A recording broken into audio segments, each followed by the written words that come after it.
We finally reached an underground cavern. It was dark and smelled damp. I heard the tapping of drops of water falling in the distance, and a strange whistling as if the wind didn't know how to get out. I looked around with a mixture of fear and curiosity. How far did we descend? My uncle consulted his instruments. We traveled about 3,000 feet from the peak of Snaefels.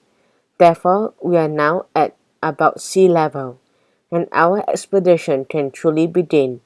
The expedition can truly begin? I squeaked. What have we been doing up to this point? My uncle laughed, and it echoed through the cavern. This is just the beginning, my young mouse. Our descent beneath the earth's crust will start from, let's see. He inspected our surroundings and stopped in front of a tunnel that sloped down to the right. From here, he finished. Hans immediately entered the tunnel, holding up a lantern for light. We followed directly behind him. As we walked, our flickering lanterns created streaks of the light along the walls of volcanic rock, making them seem alive. The tunnel led to another large cavern, and then to another deeper in the secret heart of the earth. All the rock surrounding us, the walls, floor, and ceiling were now a yellowish color. Our descent was on the steep slope, so all three of us proceeded with extreme caution to avoid slipping. From time to time, my uncle stopped to consult his instruments and scribble some notes in his notebook.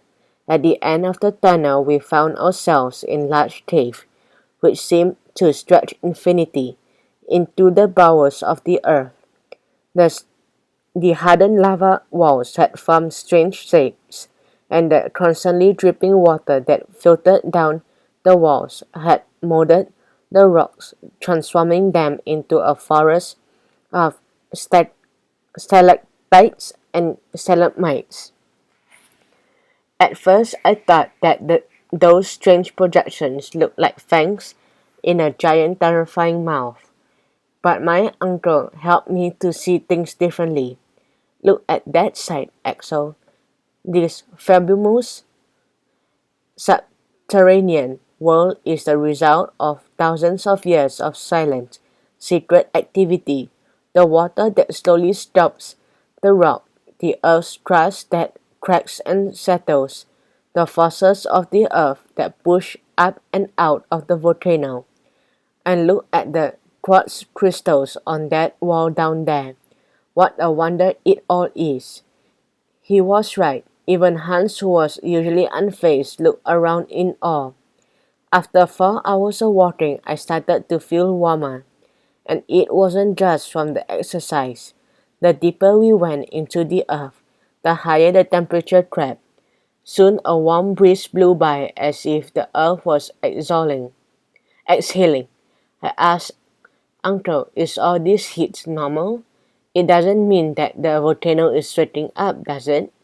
He consulted his notes and shrugged, then said, This heat is entirely normal. We are at a depth of almost 10,000 feet below sea level. What? That was really, really deep.